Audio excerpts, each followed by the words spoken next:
Hello, good evening. Welcome to smart show ET. ഇന്ന് അടുത്തൊരു വീഡിയോയിലേക്ക് എല്ലാവരെയും സ്വാഗതം ചെയ്യുന്നു. നമ്മളിന്ന് റീഡിങ്ങിൻ്റെ കുറച്ച് സിനണിംസ് ആണ് പഠിക്കാൻ പോകുന്നത്. കുറേ ദിവസമായി നമ്മൾ റീഡിങ് ക്ലാസ്സിൽ സിനണിംസിനെ കുറിച്ച് ഡിസ്കസ് ചെയ്തിട്ട് ക്വസ്റ്റ്യൻ ആൻസർ എങ്ങനെയാണ് കിട്ടുക എന്നുള്ളത് കുറച്ച് നമ്മൾ ചെയ്തു. പക്ഷേ സിനണിംസ് കുറച്ച് നാളായി പഠിച്ചിട്ട്.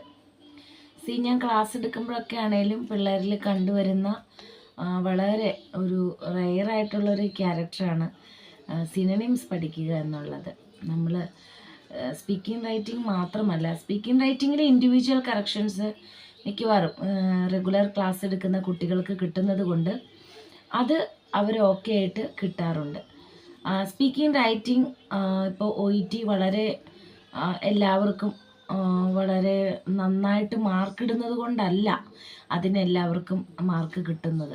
നമ്മളങ്ങനെ ചിന്തിക്കും, ഓക്കെ എനിക്ക് സ്പീക്കിംഗ് റൈറ്റിങ്ങിന് ഏകദേശം നന്നായിട്ട് മാർക്ക് ഇട്ട് പോകുന്ന ഒരു സമയമാണ്, അതുകൊണ്ടാണ് അതിന് എല്ലാ ദിവസവും എപ്പോഴും എഴുതിയാലും മാർക്ക് കിട്ടുക എന്നുള്ളതാണ് കുട്ടികൾ ചിന്തിക്കുന്നത്. അങ്ങനെയല്ല, നിങ്ങൾ അറിയുന്നില്ല, അതും ഒരു ബ്രെയിൻ വർക്കാണ് കേട്ടോ.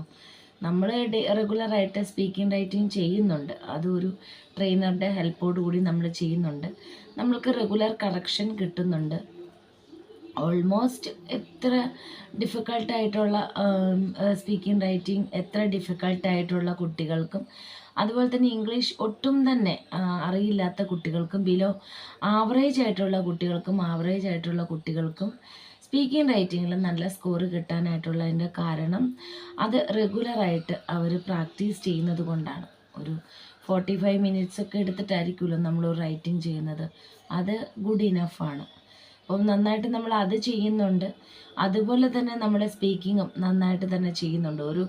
ഒരു സ്പീക്കിംഗ് കറക്ഷൻ തന്നെ നമ്മുടെ ഒരു ട്രെയിനറുമായിട്ട് ചെയ്യുമ്പോൾ നമ്മളൊരു സ്പീക്കിംഗ് കാർഡ് ചെയ്യുവാണ്. അത് റെഗുലറായിട്ട് ചെയ്യുമ്പോൾ നമുക്ക് സ്പീക്കിങ്ങും ഓക്കെ ആകും, റൈറ്റിങ്ങും ഓക്കെ ആകും.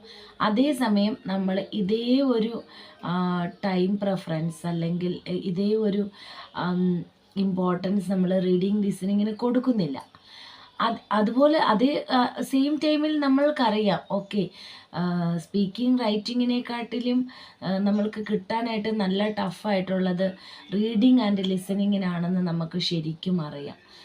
റീഡിങ് ലിസണിങ് റെഗുലറായിട്ട് പ്രാക്ടീസ് സ്പീക്കിംഗ് റൈറ്റിംഗ് ചെയ്യുന്നത് പോലെ ചെയ്താലും സ്പീക്കിംഗ് റൈറ്റിങ്ങിന് ഒരു 30 ഡേയ്സ് മതി നമുക്ക് അത് നല്ലൊരു ഗുഡ് സ്കോർ കിട്ടാനെന്നുണ്ടെങ്കിൽ, അതേസമയം നമുക്ക് ലിസണിങ് റീഡിങ്ങിന് നമ്മൾ ഇവിടെ 30 ഡേയ്സ് ആണ് സ്പീക്കിംഗ് റൈറ്റിങ്ങിന് വേണ്ടതെങ്കിൽ മറ്റേത് നമുക്ക് 60 ഡേയ്സ് വേണം.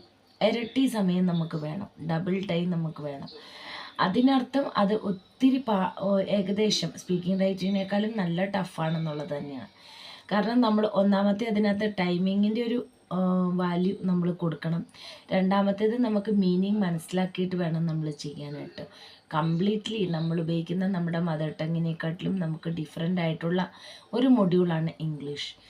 നമ്മൾ ചെറുപ്പം തൊട്ടേ ഇംഗ്ലീഷ് പഠിക്കുന്നതാണോ, അതൊക്കെ റൈറ്റാണ്. പക്ഷേ നമ്മൾ ഇതിനകത്ത് മൊത്തത്തിൽ ഇംഗ്ലീഷിൻ്റെ മീനിങ് മനസ്സിലാക്കി ഓരോ വാക്കിൻ്റെയും നമ്മൾ ആ ഒരു അർത്ഥം മനസ്സിലാക്കാതെ നമുക്ക് ചെയ്യാനായിട്ട് സാധിക്കുകയില്ല. അതുകൊണ്ട് തന്നെയാണ് റീഡിങ് ലിസണിങ് നമുക്ക് ഡിഫിക്കൾട്ടായിട്ട് പോകുന്നത്. അപ്പോൾ എന്ത് തന്നെയായാലും നിങ്ങളുടെ ഒരു നല്ലൊരു സമയം നമ്മൾ OET പഠിക്കാനായിട്ട് നമ്മൾ തീരുമാനിച്ചാൽ നമ്മുടെ റീഡിങ് ലിസണിങ്ങിന് നമുക്ക് ഒത്തിരി നമ്മളതിലേക്ക് നമ്മുടെ ക്വാളിറ്റി ടൈം നമ്മൾ സ്പെൻഡ് ചെയ്യണം. നമ്മൾ അതിനകത്തേക്ക് സ്പെൻഡ് ചെയ്യാതെ ഒക്കെ നമ്മൾക്ക് അതിൻ്റെ ഒരു നല്ലൊരു റിസൾട്ട് നമ്മൾക്ക് കിട്ടില്ല, അത് ഉറപ്പായിട്ടുള്ള കാര്യമാണ്. സോ നമുക്ക് റീഡിങ് ലിസണിങ്ങിൽ എങ്ങനെയാണ് മുന്നോട്ടേക്ക് നമുക്ക് നല്ലൊരു സ്കോർ കിട്ടുക എന്നുള്ളതിൻ്റെ എപ്പോഴുമുള്ള ഒരു ക്വസ്റ്റ്യൻ്റെ ആൻസർ ഹാർഡ് വർക്ക് തന്നെയാണ്. നമ്മൾക്ക് ഹാർഡ് വർക്ക് ഇല്ലാതെ ജെനുവിനായിട്ടുള്ള ഒരു വഴിയിലൂടെ അല്ലാതെ നമുക്കൊരിക്കലും OET നമുക്ക് സ്കോർ ചെയ്യാനായിട്ട് സാധിക്കില്ല. അങ്ങനെ അല്ലാതെ കിട്ടുന്നത് കൊണ്ട് നമുക്ക് യൂസുമില്ല. അപ്പോൾ അതുകൊണ്ട് തന്നെ നമ്മൾ നമ്മുടെ ഹാർഡ് വർക്ക് ചെയ്തിട്ട് നമ്മൾ സ്കോർ കിട്ടുക എന്നുള്ളതാണ് നമ്മുടെ ഒരു പ്രത്യേകമായിട്ടുള്ളൊരു അതിന് വേണ്ടിയിട്ട് നമ്മൾ ചെയ്യേണ്ട ഒരു കാര്യം. അപ്പോൾ റീഡിങ് ലിസണിങ്ങിൽ എങ്ങനെ നമ്മൾ അത് കിട്ടാൻ വേണ്ടിയിട്ട് നമുക്ക് എങ്ങനെ നമ്മൾക്ക് അതനുസരിച്ചിട്ട് മുന്നോട്ടേക്ക് പോകാം, അല്ലെങ്കിൽ നമ്മൾ എങ്ങനെ അത് നമ്മൾക്ക് പ്രായോഗികമാക്കാം എങ്ങനെ നമ്മൾ how to achieve a good result, otherwise 350 marks in reading and listening എന്നുള്ളതിൻ്റെ ഒരൊറ്റ ഉത്തരം നമ്മൾ കുറേ സിനോണിംസ് പഠിക്കുക എന്നുള്ളതാണ്. നമുക്കൊരു 1000 വേർഡ്സ് അല്ലെങ്കിൽ ഒരു 2000 വേർഡ്സ് ഒന്നും നമുക്ക് പഠിച്ചിട്ട് പോകാൻ പറ്റില്ല. അറ്റ്ലീസ്റ്റ് ഇഫ് യു ക്യാൻ ഒരു 20 words, it's very helpful for you, അല്ലേ? 20 വേർഡ്സാണോ പഠിക്കാൻ പറ്റുന്നുള്ളൂ. നമ്മൾ എന്തായാലും ഒരു 30 ഡേയ്സെങ്കിലും നമ്മൾ പഠിക്കാതെ എക്സാം എഴുതുമല്ലോ.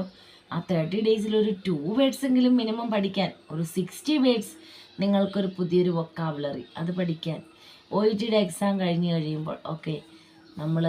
നമ്മൾ കുഞ്ഞി പിള്ളേരെ നമ്മൾ പഠിപ്പിക്കത്തില്ല, LKG UKG തൊട്ടിട്ട്. ഇപ്പോഴുള്ള ഓൾമോസ്റ്റ് എല്ലാ CBSE സ്കൂളിലുമാണെങ്കിൽ ന്യൂ വേർഡ്സ് പഠിപ്പിക്കുന്നുണ്ട്, വൊക്കാബുലറി. അതൊക്കെ വളരെ അവർക്കൊരു ട്രെയിനിങ് കൊടുക്കുകയാണ്. അതുപോലെ നമുക്കും ഒന്നിൽ നിന്ന് തുടങ്ങാം. OET പഠിക്കാൻ തുടങ്ങുന്ന അന്ന് തൊട്ട് തന്നെ നമ്മൾ ആ ഒരു കൊച്ചു കുട്ടികളായിട്ട് നമ്മൾക്കും പഠിച്ചു തുടങ്ങാം. അപ്പോൾ ഒരു 2 വേർഡ്സാണോ നിങ്ങൾക്ക് പഠിക്കാൻ പറ്റുന്നുള്ളൂ, 30 ഡേയ്സിൽ നമ്മുടെ കയ്യിൽ 60 വേർഡ്സായി. അപ്പോൾ നമുക്ക് കൂടുതലായിട്ട് അങ്ങനെ വേർഡ്സ് പഠിക്കുമ്പോൾ, നമ്മൾ റീഡിങ് വായിക്കുമ്പോൾ നമുക്ക് എന്തായാലും ഒരു സെൻറ്റൻസിൻ്റെ അർത്ഥം നമ്മൾക്ക് കൃത്യമായിട്ട് നമ്മൾക്ക് മനസ്സിലാവും. നമ്മൾ റീഡിങ് വായിക്കുന്ന സമയത്ത് ക്വസ്റ്റ്യൻ നമ്മൾക്ക് ആ ഒരു ക്വസ്റ്റ്യൻ്റെ വേർഡ് മാത്രമേ നമ്മൾ നോക്കാറുള്ളൂ. അത് ഭയങ്കര ഒരു സർപ്രൈസ് ആയിട്ട് എനിക്ക് തോന്നുന്ന ഒരു കാര്യമാണ്. ഇത്രയും പൈസ കൊടുത്ത് ട്രെയിനിങ്ങിന് വരും, ട്രെയിനിങ് എടുക്കും, ഇത്രയും എമൗണ്ട് കൊടുത്ത് 35,000 കൊടുത്തിട്ട് എക്സാമിന് പോകുന്ന നമ്മളാരും ആ ക്വസ്റ്റ്യൻ്റെ ആ ഒരു ക്വസ്റ്റ്യൻ്റെ കംപ്ലീറ്റ്, ഇപ്പം തുടങ്ങുന്ന തൊട്ടിട്ട് ആ ക്വസ്റ്റ്യന് ആ കംപ്ലീറ്റ് ആകുന്നിടം വരെയുള്ള ഫുൾ മീനിങ് ആ ക്വസ്റ്റ്യൻ്റെ ഒരു 99% കുട്ടികൾക്കും അറിയില്ല. അവരതിനകത്തെ ഒരു പർട്ടിക്കുലർ കീവേഡ് അത് അതിൻ്റെ അത് മാത്രം വെച്ചുകൊണ്ടാണ് ഓപ്ഷനിലോട്ടേക്ക് പോകുന്നതും പാരഗ്രാഫിലോട്ട് പോകുന്നതുമെല്ലാം. അപ്പം മീനിങ് അറിയാതെയാണ്, ക്വസ്റ്റ്യൻ്റെ മീനിങ് പോലും എന്താണ് ക്വസ്റ്റ്യൻ എന്ന് ശരിക്കും വായിച്ച മീനിങ് മനസ്സിലാക്കാതെ പോലുമാണ് പാരഗ്രാഫൊക്കെ വായിക്കാനായിട്ട് പോകുന്നത്. അറ്റ്ലീസ്റ്റ് നമുക്കിപ്പോൾ ക്വസ്റ്റ്യൻ്റെ മീനിങ് വായിച്ചിട്ട് മനസ്സിലാവുന്നില്ല, അല്ലെങ്കിൽ വായിക്കാൻ നമ്മൾ ടൈം കൊടുക്കുന്നില്ല എങ്കിൽ നമുക്ക് എങ്ങനെയാണ് ആ പാരഗ്രാഫിൻ്റെ മീനിങ് മൊത്തം വായിച്ചാൽ മനസ്സിലാകുക? അപ്പോൾ എങ്ങനെയാണ് ആൻസർ കണ്ടുപിടിക്കാൻ പറ്റുക? എങ്ങനെയാണ് ഓപ്ഷൻസിൻ്റെ മീനിങ് വായിക്കാൻ മനസ്സിലാകുക? നമ്മുടെ ഒരു ഭയങ്കരമായിട്ടുള്ളൊരു മടിയാണ് കേട്ടോ ഇത് കാണിക്കുന്നത്. അപ്പോൾ നമുക്ക് മടി വെച്ചുകൊണ്ട് നമ്മൾ OET തുടങ്ങിയാൽ ഒരിക്കലും നമ്മൾക്ക് കിട്ടില്ല. എൻ്റെ അടുത്ത് ചോദിച്ചാൽ എന്തുകൊണ്ടാണ് OETയിൽ വീണ്ടും വീണ്ടും ഫെയിൽ ആകുന്നത് എന്ന് ചോദിച്ചാൽ മടിയാണെന്ന് തന്നെ ഏറ്റവും ഫസ്റ്റ് പ്രയോറിറ്റി ഞാൻ മടിക്ക് കൊടുക്കുകയുള്ളൂ. പിന്നെ രണ്ടാമത് ചില കുട്ടികൾ ഒത്തിരി ഹാർഡ് വർക്ക് ചെയ്താലും കുറേ പ്രാവശ്യം എഴുതിയാലും കിട്ടാത്ത കുട്ടികളുണ്ട്. എന്നാലും മടി പിടിച്ചിട്ട് നമ്മൾ വായിക്കുന്ന സെൻറ്റൻസിൻ്റെ ഫുൾ മീനിങ് പോലും മനസ്സിലാക്കാതെ വരുന്ന കുട്ടികളുണ്ട്. എന്തുകൊണ്ടാണ് അത് മനസ്സിലാവുകയെന്ന് വെച്ചാൽ, റൈറ്റിങ്ങിൽ കറക്ഷൻ കൊടുക്കുന്ന സമയത്ത് എഴുതിക്കൊണ്ട് വന്നിരിക്കുന്ന സെൻറ്റൻസിനകത്ത് ഗ്രാമർ ഉണ്ടാവില്ല, സബ്ജക്റ്റ് ഉണ്ടാവില്ല, വെർബ് ഉണ്ടാവില്ല, മീനിങ് ഉണ്ടാവില്ല. പ്രസൻറ്റ് ടെൻസിന് പാസ്റ്റ് ടെൻസ് ആയിട്ട്, പാസ്റ്റ് ടെൻസിന് പ്രസൻറ്റ് ടെൻസ് ആയിട്ട്, ഇപ്പം ചെയ്യാനുള്ള കാര്യമാണ് അവരോട് പറഞ്ഞെങ്കിൽ ചെയ്തതായിട്ട്, അങ്ങനെ എല്ലാം എഴുതുന്നത്. അപ്പോൾ ഒരു കംപ്ലീറ്റ് ഒരു സെൻറ്റൻസിൻ്റെ ഒരു മീനിങ് ഈ വായിക്കുന്ന ആൾക്ക് പോലും, റീഡർക്ക് പോലും, ഇവിടെ ഇപ്പോൾ ട്രെയിനർ അങ്ങനെ ഒരു മനസ്സിലാകാൻ പറ്റാത്ത വിധത്തിലുള്ളൊരു എഴുത്തായിരിക്കും എപ്പോഴും എഴുതിക്കൊണ്ടിരുന്നത്. അപ്പം ഞാൻ സ്റ്റുഡൻസിനോട് ചോദിക്കേണ്ടത് ഓക്കെ എന്താണ് എഴുതിയേക്കണം, അപ്പോൾ അവർ ഉദ്ദേശിച്ച കാര്യം, എഴുതാൻ ഉദ്ദേശിച്ച കാര്യം പറയും. ഞാൻ ഉദ്ദേശിച്ച കാര്യമല്ല, എഴുതി വെച്ചിരിക്കുന്നതിൻ്റെ മീനിങ് പറയാൻ പറയും. They are not able to tell the exact meaning of their own sentence. അത് ഭയങ്കര എനിക്കൊരു അത്ഭുതകരമായിട്ട് തോന്നിയിരിക്കുന്ന ഒരു കാര്യമാണ്. റൈറ്റിങ്ങിൽ എഴുതുന്നൊരു കാര്യം, ഓക്കെ അവർക്ക് എഴുതാൻ നമുക്കറിയില്ല, ആ ഒരു സെൻറ്റൻസിൻ്റെ അർത്ഥം നമുക്ക് എഴുതാൻ അറിയില്ല. എന്താ നമ്മൾ ചെയ്യുക? ആ സെൻറ്റൻസിൻ്റെ അർത്ഥം അറിയില്ലെങ്കിൽ നമുക്ക് ആ ഒരു സെൻറ്റൻസ് എങ്ങനെയാണ് എഴുതുക എന്നുള്ള സ്ട്രക്ചർ അല്ലെങ്കിൽ അതിൻ്റെ ഒരു മീനിങ് നമുക്ക് മലയാളത്തിലേക്ക് ആക്കിയിട്ട് ഡിക്ഷണറി നോക്കിയോ അല്ലെങ്കിൽ മലയാളത്തിൽ നിന്ന് തർജ്ജമ ചെയ്തെടുത്ത് ആ ഒരു ഇംഗ്ലീഷിലെ സ്റ്റേറ്റ്മെൻ്റ് ആക്കുക, അങ്ങനെയൊക്കെ ഒന്ന് ജസ്റ്റ് നമുക്കൊന്ന് ശ്രമിച്ചുകൂടി. അങ്ങനെ പല പ്രാവശ്യം ചെയ്യുമ്പോൾ നമുക്ക് പിന്നെ തന്നെ എഴുതാൻ കിട്ടും. അപ്പം നമ്മൾ അർത്ഥം മനസ്സിലാക്കിയിട്ട് നമ്മൾ പഠിക്കുക, അർത്ഥം മനസ്സിലാക്കി എഴുതാനായിട്ട് പഠിക്കുക എന്നുള്ളത് വളരെ ഇമ്പോർട്ടൻ്റ് ആണ്. സോ ഇനിയിപ്പം ടൈം കളയുന്നില്ല, ജസ്റ്റ് ഇങ്ങനെ സിനോണിംസിനെ മാത്രം പറഞ്ഞു പോകാതെ എങ്ങനെയാണ് കുറച്ച് നിങ്ങൾക്ക് ഇമ്പ്രൂവ് ചെയ്യാൻ പറ്റുക എന്നുള്ള കുറച്ച് പറഞ്ഞു തന്നിട്ട് ഇന്ന് സിനോണിംസ് പറയാമെന്ന് ഓർത്തു. സാധാരണ ഞാൻ ലിസണിങ്ങിൻ്റെയൊക്കെ വേർഡ്സ് തരുമ്പോൾ ഞാനൊന്നും തന്നെ സംസാരിക്കാറില്ല. ഇന്നിപ്പോൾ റീഡിങ്ങിൽ സിനോണിംസ് മാത്രം കൊടുത്താൽ ശരിയാവില്ല. റീഡിങ്ങിന് കുറച്ചുകൂടി നമ്മൾ പറയണം. അതുകൊണ്ടാണ് വാക്കുകളുടെ അർത്ഥം, സെൻറ്റൻസിൻ്റെ അർത്ഥം, ക്വസ്റ്റ്യൻ്റെ അർത്ഥം, ഓപ്ഷൻ്റെ അർത്ഥം, പാരഗ്രാഫ് കംപ്ലീറ്റ്ലി അർത്ഥം മനസ്സിലാക്കി വായിക്കുക. അർത്ഥം വളരെയധികം മീനിങ് ഇൻ മലയാളം ആ പാരഗ്രാഫിൻ്റെ എല്ലാം ഭയങ്കര ഇമ്പോർട്ടൻ്റ് ആണ്. സോ അതാണ് ഞാൻ ഒരു വളരെ ഡീറ്റെയിൽഡ് ആയിട്ട് ഇന്ന് എക്സ്പ്ലെയിൻ ചെയ്തത് കേട്ടോ. അപ്പം നമുക്ക് സിനോണിംസിൻ്റെ ഫസ്റ്റ് വേർഡിലേക്ക് വരാം. ഫസ്റ്റ് വേർഡ് പോസിറ്റീവാണ്. പോസിറ്റീവിൻ്റെ ഇവിടെ ഞാൻ കാണിക്കുന്നുണ്ട്. ഇപ്പം സ്പെല്ലിങ് പറഞ്ഞിട്ടാണ് പോകുന്നതെങ്കിലും ചില കുട്ടികൾ അതൊന്ന് എഴുതി കാണിക്കുകയാണെങ്കിൽ എളുപ്പമാണെന്ന് പറഞ്ഞതുകൊണ്ട് എഴുതി കാണിക്കുന്നുണ്ട്. അതുകൊണ്ട് സ്പെല്ലിങ് ഞാൻ എടുത്ത് പറയുന്നില്ല. പോസിറ്റീവ്, ഷോർട്ടേജ് ഓർ റെയർനെസ്, രണ്ട് മീനിങ് ഉണ്ട്, ഷോർട്ടേജ് ഓർ റെയർനെസ്. അപ്പോൾ നമുക്ക് മനസ്സിലായി പോസിറ്റീവ് എന്ന് പറയുമ്പോഴുള്ള മീനിങ് റെയർനെസ് ആണ്. അപ്പോൾ ഷോർട്ടേജുമുണ്ട്, കുറവ് എന്നുള്ളൊരു മീനിങ് അതിനകത്ത് വരും. സെക്കൻഡ് വേർഡ് ഹോളിസ്റ്റിക് ആണ്. ഹോളിസ്റ്റിക്കിന് കോംപ്രഹെൻസീവ്, സിസ്റ്റമിക്, രണ്ട് വേർഡ്സാണുള്ളത്. നമുക്ക് മൂന്നാമത്തെ വേർഡിലേക്ക് പോകാം. പെർസെപ്റ്റിബിൾ എപ്പോഴും ഉള്ളൊരു വേർഡാണ് കേട്ടോ റീഡിങ്ങിൽ. നോട്ടീസബിൾ, വിസിബിൾ, ക്ലിയർ എന്നിങ്ങനെ 2-3 വേർഡ്സ് ഉണ്ട്. ഇനി നെക്സ്റ്റ് വൺ അച്ചീവബിൾ ആണ്.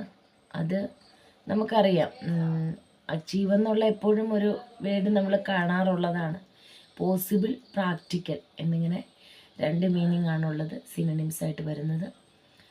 നെക്സ്റ്റ് ഫിഫ്ത്ത് വേർഡാണ് അബോളിഷ് എന്നുള്ളതാണ് fifth word. Discontinue, get rid of ഒക്കെ നമ്മൾ സ്പീക്കിങ്ങിൽ എപ്പോഴും ഉപയോഗിക്കുന്നതല്ലേ. You can get rid of this, നിനക്കിത് ഒഴിവാക്കാൻ സാധിക്കും എന്നുള്ളതാണ് പറയുന്നത്. You can get rid of this. അപ്പോൾ അതിന് പകരമായിട്ട് നമുക്ക് അബോളിഷ് എന്നുള്ള വാക്ക് ഒരു പ്രാവശ്യം നമുക്ക് യൂസ് ചെയ്യാം. You can abolish it.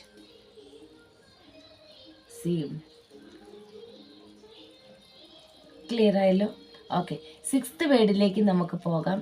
Barbaric, അതിൻ്റെ മീനിങ് വരുന്നത് ക്രൂവൽ, സാവേജ്, 2 വേർഡ്സ് ആണ് കേട്ടോ. സെവൻത്ത് വേർഡ് വന്നിട്ട് റീഫ്രെയിം ആണ്. അത് റീതിങ്ക്, റിയാസസ്. 8th വേർഡ് ഡെലിക്കേറ്റ്, അത് ഫ്രാഗിലെ, പെട്ടെന്ന് ബ്രേക്ക് ആവുന്നതെന്നൊക്കെ ഉപയോഗിക്കും. ഫ്രാഗിലെ, ബ്രിറ്റിലെ, അതായത് മൃദുവായത് എന്നുള്ള ഒരു വാക്കാണ്. മൃദുലമായത്, വളരെ സോഫ്റ്റ് ആയിട്ടുള്ളത്. 9th വേർഡ് ബിസാർ, വിയേഡ്, ഓഡ്, എപ്പോഴും ഉള്ളതാണ് കേട്ടോ. വിയേഡൊക്കെ എപ്പോൾ നോക്കിയാലും നമുക്ക് കാണാനായിട്ട് പറ്റും. 10th വേർഡാണ് വൈഡ് സ്പ്രെഡ്, എക്സ്റ്റെൻസീവ്, യൂണിവേഴ്സൽ എന്നിങ്ങനെ 2 വേർഡ്സാണുള്ളത്. ഇപ്പോൾ എക്സ്റ്റെൻസീവ് യൂണിവേഴ്സിറ്റിയിൽ നമുക്കറിയാലോ ഒത്തിരി ഉള്ള എന്നുള്ളതാണ്. വൈഡ് സ്പ്രെഡായിട്ട് വ്യാപിച്ചു കിടക്കുന്നു. ഓക്കെ, നമുക്കിന്ന് 10 വേർഡ്സ് നമ്മൾ റീഡിങ്ങിൻ്റെ സിനോണിംസ് പഠിച്ചിട്ടുണ്ട്. വളരെ ഈസി ആയിട്ടുള്ള, ഒത്തിരി ടൈറ്റൊന്നും അല്ലാത്ത, കുറച്ച് ഈസി ആയിട്ട് നമുക്ക് മനസ്സിലാക്കാൻ കുറച്ച് ഈസി ആയിട്ടുള്ളൊരു 10 വേർഡ്സ് ആണ് കേട്ടോ ഇത്. അപ്പോൾ ഇത് നിങ്ങൾക്ക് യൂസ്ഫുൾ ആണെന്ന് വിശ്വസിക്കുന്നു. അപ്പോൾ സിനോണിംസ് പഠിക്കുക, സിനോണിംസ് പഠിക്കുക. റീഡിങ് ഫസ്റ്റ് അറ്റംപ്റ്റിൽ തന്നെ പാസ്സാക്കുക. വേർഡ്സിൻ്റെ, വാക്കുകളുടെ, സെൻറ്റൻസിൻ്റെ മീനിങ് മനസ്സിലാക്കാതെ ഒരു രക്ഷയില്ല കേട്ടോ. റീഡിംഗ് എന്ന് പറയുന്നത് അർത്ഥം മനസ്സിലാക്കിയിട്ട് ചെയ്യുക എന്നുള്ളതാണ്. അർത്ഥം മനസ്സിലാക്കിയില്ലെങ്കിൽ ഒരു ടിപ്സ് ആൻഡ് ട്രിക്സും ഇല്ല. പിള്ളേർ വന്ന വഴി തന്നെ ഇനി ചോദിക്കും ടിപ്സ് ആൻഡ് ട്രിക്സ് എന്ന് ചോദിക്കും. ടിപ്സ് ആൻഡ് ട്രിക്സ് ഒക്കെ ഉണ്ട് അതിനകത്ത്. അത് ശരിയാണ്, നമ്മൾ കണക്റ്റീവ്സിനടുത്ത് വരുന്നത് നോക്കും, പിന്നെ അങ്ങനെ കുറച്ച് കാര്യങ്ങളൊക്കെ ഉണ്ട്. പിന്നെ എല്ലാം അങ്ങനെ അതെല്ലാം വെച്ചിട്ടാണ് നമ്മൾ നോക്കുന്നത്. അതിലുള്ളതും സിനോണിംസ് ആണ്. സിനോണിംസ് നോക്കിയിട്ടാണ് നമ്മുടെ ക്വസ്റ്റ്യനകത്ത് ഓപ്ഷനകത്തുള്ള ഒരു മെയിനായിട്ടുള്ള ഒരു വൊക്കാബുലറി നമുക്ക് കാണുമ്പോൾ മനസ്സിലാവും. അതിൻ്റെ സിനോണിം നമ്മുടെ പാരഗ്രാഫിൽ എവിടെയെങ്കിലും ഉണ്ടോ. അപ്പോൾ പാരഗ്രാഫിൽ സിനോണിംസ് ആയിട്ടുള്ള വാക്ക് കണ്ടിട്ടുണ്ടെങ്കിൽ ആ സിനോണിംസിൻ്റെ സെയിം മീനിങ് ഓപ്ഷൻസിലുണ്ടോ. അപ്പോഴും നോക്കി നമുക്ക് അർത്ഥമില്ലാതെ മനസ്സിലാവില്ല, അർത്ഥം മനസ്സിലാക്കാതെ നമുക്ക് മനസ്സിലാവില്ല. സോ അർത്ഥം മനസ്സിലാക്കാനായിട്ട് കൂടുതൽ വായിക്കുക. അത് നമ്മൾ വേറെ ഒന്നും ബുക്സൊന്നും വായിച്ചില്ലെങ്കിൽ പോലും നമ്മുടെ സി പാട്ടും ബി പാട്ടും ഒക്കെ എടുത്ത് വീണ്ടും വീണ്ടും വായിക്കുക, അർത്ഥം മനസ്സിലാക്കി വായിക്കുക. അപ്പോൾ നമുക്ക് റീഡിങ് കുറച്ച് ഈസിയാവും. സോ ഇന്നത്തെ ക്ലാസ് നിങ്ങൾക്ക് യൂസ്ഫുൾ ആണെന്ന് വിചാരിക്കുന്നു. റീഡിങ്ങിൻ്റെ സിനോണിംസ് വായിച്ച് പഠിക്കുക. നമുക്ക് റീഡിങ് കിട്ടണ്ടേ, അതിനുവേണ്ടി നമ്മൾ കുറച്ച് കഷ്ടപ്പെടുക. ഓടിപ്പോയി എക്സാം എടുത്ത് എഴുതാതെ നന്നായിട്ട് പഠിച്ചിട്ട് എക്സാം എഴുതുക. അതിന് ഈ ഒരു ടിപ്സ് എല്ലാം, അതായത് സിനോണിംസ് പഠിക്കുക എന്നുള്ള ടിപ്സ് എല്ലാം നിങ്ങൾക്ക് യൂസ്ഫുള്ളാവും. ഓടിപ്പോയി എഴുതുന്നവർക്ക് ഇതൊന്നും പഠിച്ചുകൊണ്ടിരിക്കാനുള്ള ടൈമൊന്നുമില്ല കേട്ടോ. അപ്പോൾ നന്നായി പഠിക്കുക, നന്നായി പ്രാക്ടീസ് ചെയ്യുക, ഒത്തിരി മെറ്റീരിയൽസ് ചെയ്യുക, ഏപ്പാട്ട് ഒത്തിരി പ്രാക്ടീസ് ചെയ്യുക, സ്പീഡ് കൂട്ടുക, സ്പീഡിൽ എഴുതി പോഡ്കാസ്റ്റുകൾ എഴുതി കേട്ട് പഠിക്കുക. ഓക്കെ, ഇങ്ങനെയുള്ള കുഞ്ഞു കുഞ്ഞു കാര്യങ്ങളെല്ലാം നിങ്ങൾ ഡെയിലി ചെയ്താൽ നിങ്ങൾക്ക് OET എല്ലാവർക്കും കിട്ടും. ഓക്കെ, അപ്പോൾ എല്ലാവർക്കും OET എളുപ്പമായിട്ട് എന്ന് ആശംസിക്കുന്നു. നെക്സ്റ്റ് വീഡിയോയിൽ കാണാം. Thank you so much.